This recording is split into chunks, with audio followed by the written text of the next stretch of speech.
Hi, welcome to Chad's Silversmithing. Today it's time for a quick tip. One of the things that I get asked on the regular is where do I get my stones from?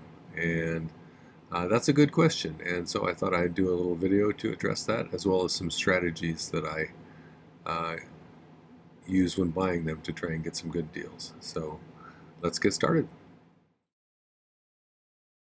This is one of my design idea sketchbooks that you can get on my merch store.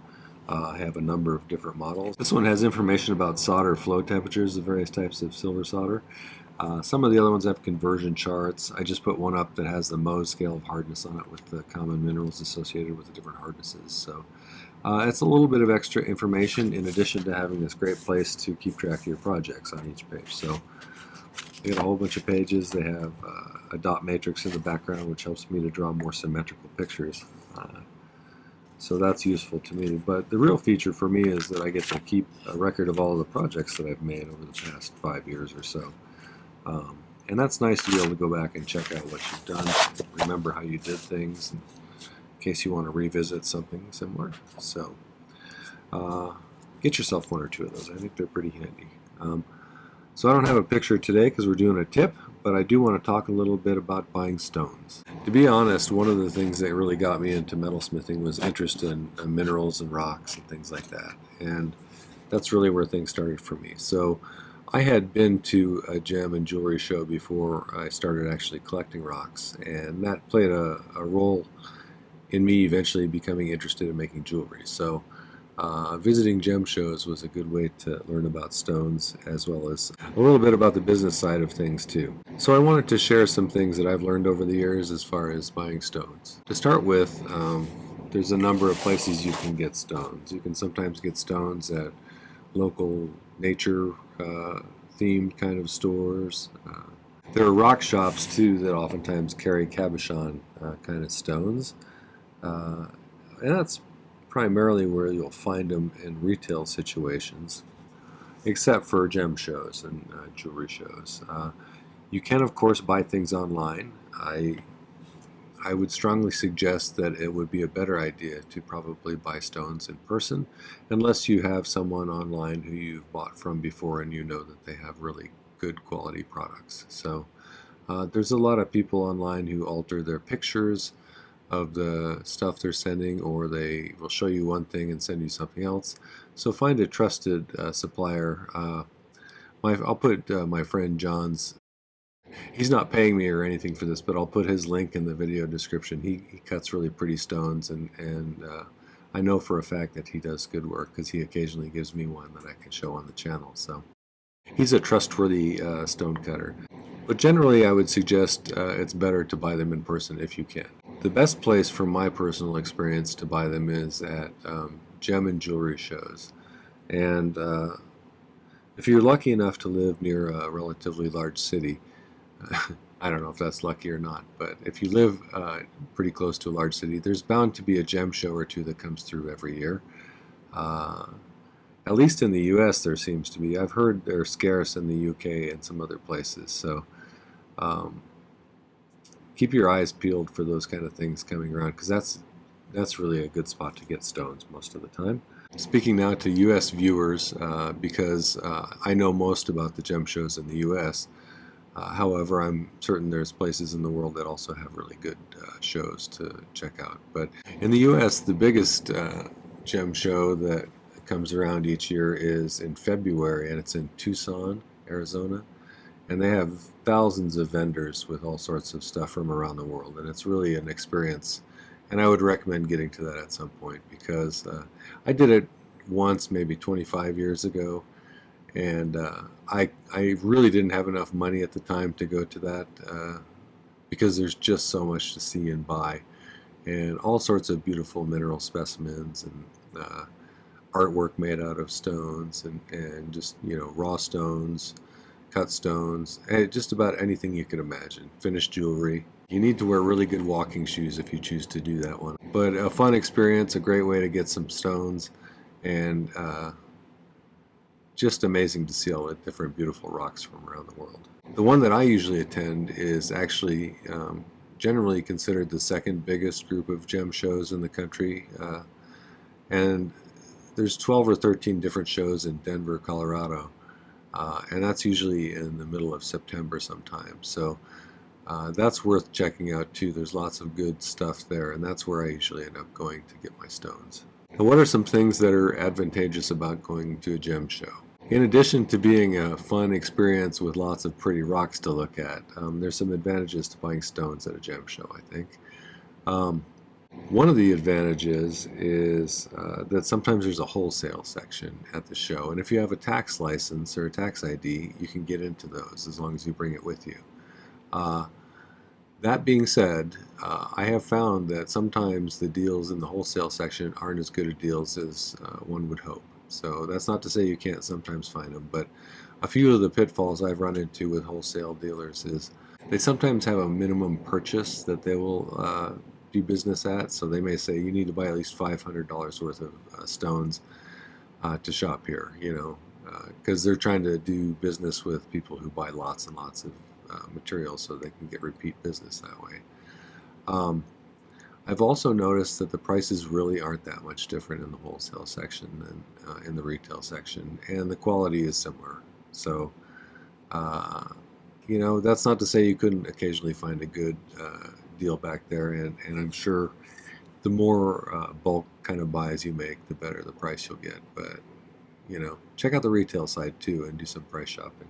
One of the other advantages to me going to shows is I prefer to buy my stones when I can actually hold them in my hand and look at them. Like I said, online it's easy to conceal imperfections or Photoshop things out or just send a different stone. And a lot of times I think they're counting on people not feeling like it's worth the trouble to send it back and demand their money back. So if you go to a gem show, then you don't have to worry about that. You're looking at it with your little beady eyes right at the show.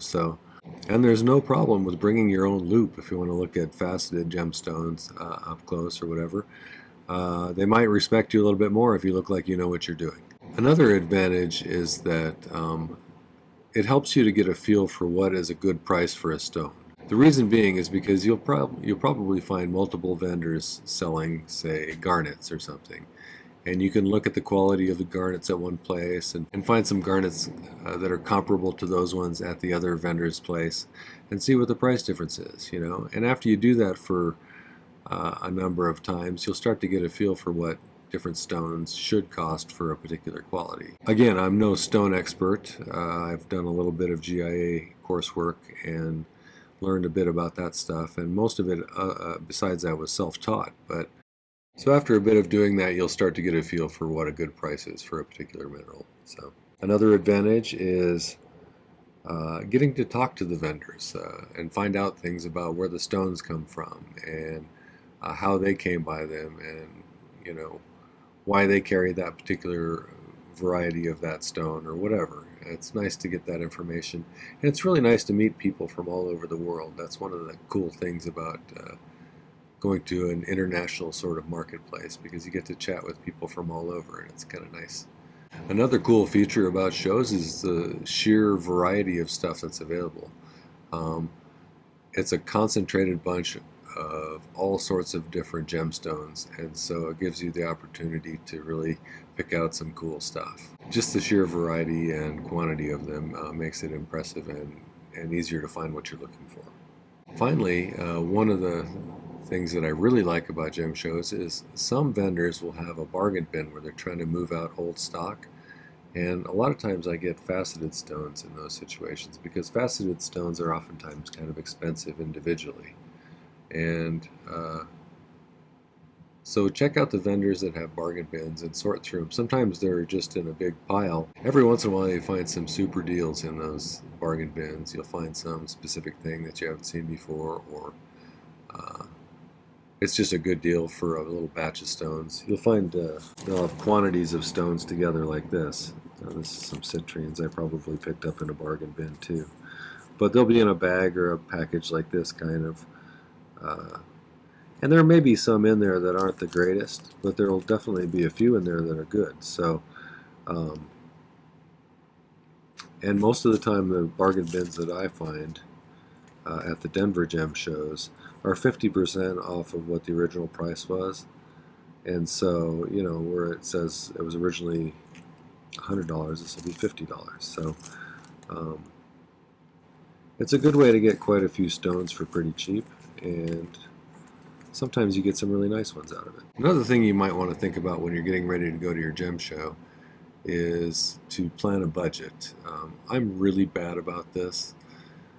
I'll say, okay, I'm going to spend at the very most $800 or something like that, um, which is a pretty high budget for me. And then when you get there and start looking for the things you're really looking for, you start seeing other things that are really pretty. You're like, wow, I've never had any of that stuff before. So it's hard to stick to your budget because there's just so many pretty things at gem shows. But if you go in with a plan, a budget, maybe a shopping list, and you start trying to knock off those things first, sometimes you'll have a little bit left over for some other things that aren't on your list. But I almost always go over budget because I just have a little control problem when it comes to stones. One thing you can think about when you're dealing with vendors from around the world, a lot of times they're willing to negotiate a little on prices, especially if you're buying you know, more than just one or two pieces. So the more stuff you buy, the more likely they're probably going to give you a little better deal. And some of them will give you a little bit better deal for cash. So keep those things in mind. So oftentimes at shows you'll find stones in situations, they're being sold by the card like this, where they have a whole card with maybe, I don't know, this one originally had 1, 2, 3, 4, 5, 6, 7, 8, 9, 10, 11, 12 by 4, 48 stones on it. And sometimes, you know, I didn't always want 48 pieces of lapis. This one was such a pretty card, though I didn't mind buying the whole card. But you can ask. Sometimes they'll let you split cards in half or cut off some of them. Not all of them will do that, though. And one strategy you can take, if you don't want to have this many stones, you want to say you have more variety, is go with a friend or two, and then sometimes you can go in together on a card and then split it 2 or 3 ways. That way you don't have to buy an entire card for yourself if you don't really need that many of those stones. That's something that I've done with some of my friends before. It's kind of fun afterwards. We used to always stop at a restaurant on the way home from the show, and we'd take turns picking out stones. One person would pick one, and then another person would, you know, the other person would pick one. Then you go back and forth. That way you get a pretty fair division of the stones too. A final strategy I would suggest to you when you're going to a gem show is, I think it's a good idea to take a tour through the entire show first, just kind of a quick walkthrough, seeing where the vendors are, seeing which ones have the stuff that you're looking for. That way you can do a little comparison pricing before you get excited by seeing stuff at one vendor's place and spend too much money on it when you could have gotten it a little cheaper at a different vendor. So yeah, take a quick tour of the show and then start making some decisions about where you want to shop. So I think that helps a little bit. All right, well, that's about all I have for that. If I think of other stuff, maybe I'll make another tip at some point. Okay, well, I hope you found a few useful tips in that. If you did, I'd appreciate it if you hit the like button before you go. I'd also love it if you go visit my main channel page. I have tons of content over there. We just recently passed 660 videos, I think, which is really a whole bunch of videos. I've been doing this at 3 per week for about 4.5 years, so there's quite a collection of content over there. I'm almost certain you'll be able to find something useful or interesting, even if it's just a project idea. Check it out. I think there's a lot of good stuff over there. And why don't you subscribe to my channel? There's no cost to it. It's easier to find my content if you do. You can even set up the notifications if you want to get notified when I release a new video, which incidentally is Tuesdays, Thursdays, and Saturdays. So I wanted to thank some groups of people. My patrons over on Patreon are my core group of supporters. They have not only provided me with some financial help, they have created this lovely environment full of a bunch of creative people who are smart and who like to share their interests with others too. So we can compare notes and share resources and show each other what we're working on. It's really a nice environment. So thank you for making it that way. You guys are awesome. The other group are my YouTube subscribers, and we just passed 29,300, I think. That's an amazing number to me. I can't believe I have that many people watching my YouTube videos, but I really appreciate it. And I wanted to thank you for the nice comments that people leave. I get so much good information out of all of you. I love to hear how you got into it, or what's going on in your life that's caused you to be interested in this. That's always interesting to me. So thanks for sharing your stories and the good video ideas. All of that stuff is appreciated. I also do appreciate your purchases on my merch store, as well as the buy me a coffees, the super thanks, people who buy my ebooks. All of that stuff makes my channel sustainable, and I couldn't do it without your help. So thanks for that. The video description down below has some important links. Check that out. There's a link to my merch store. There's a link to my newest ebook, which is a guide to last year's videos. It has a page for each of the videos with a link and additional information about each project. So like a picture of the sketch that I drew, a list of materials, final outcome picture. It has a difficulty rating. It has information about a stone, if it has a stone in it.